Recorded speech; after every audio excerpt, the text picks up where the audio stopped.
As a professional driver, you face many challenges every day. You never know what each run will bring.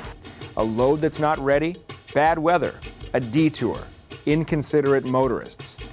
You simply can't control every situation that can impact your safety. But there are others that you can and must control. It's your job. For most drivers, cargo securement is part of the job. Proper cargo securement is only achieved when your load is secured in such a way that it cannot move. We've all heard about incidents and crashes that have occurred due to improper load distribution or ineffective securement of cargo.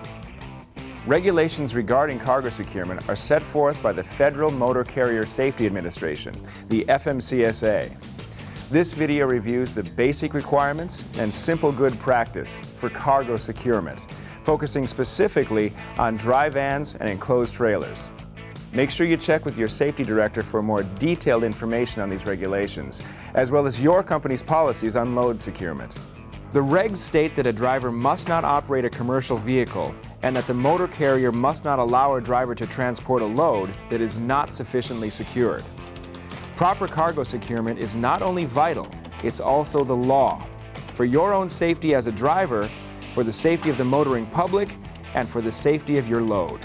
Well, to properly know the regulations, you have to understand where securement has to take place, how many chains or binders might be needed, and then it's important that they do that properly so that the load stays secure and that there's no shifting of the load or part of the load perhaps falling off, which could injure the motoring public or the driver.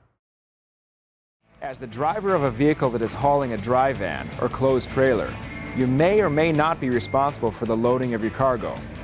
If your job duties include loading, either by physically participating in or supervising, your responsibility starts before the actual loading process begins. During your pre-trip inspection, take time to carefully examine the interior of the trailer. Make sure an empty trailer is just that, empty. In addition to even weight distribution, you must consider the center of gravity of your load. Always keep the center of gravity as low as possible. To accomplish this, place the heaviest cargo on the bottom. If you have a partial load, distribute it evenly across the axles. The higher the center of gravity, the more your load will influence how your vehicle handles. A dunnage bag inflates to fill up an open space between two pallets of cargo, for instance. Void filler, on the other hand, is material used to fill space between the cargo and the sides of the trailer. A friction mat placed underneath a container will increase friction between the floor and the container, therefore helping to prevent the container from moving.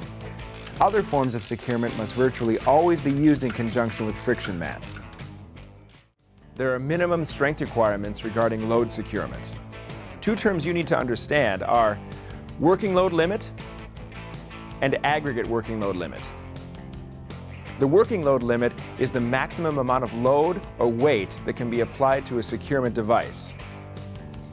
The aggregate working load limit is the total of the working load limits or restraining capacity of all the devices you use to secure an article or articles of cargo. The aggregate working load limit must be at least 1/2 times the weight of the item or group of items you are securing. To review, these are the basic requirements you need to focus on for proper cargo securement. Before your trip begins, perform a thorough pre-trip inspection. Check the trailer interior and exterior and examine the cargo. When loading, distribute the weight evenly, keeping the center of gravity low.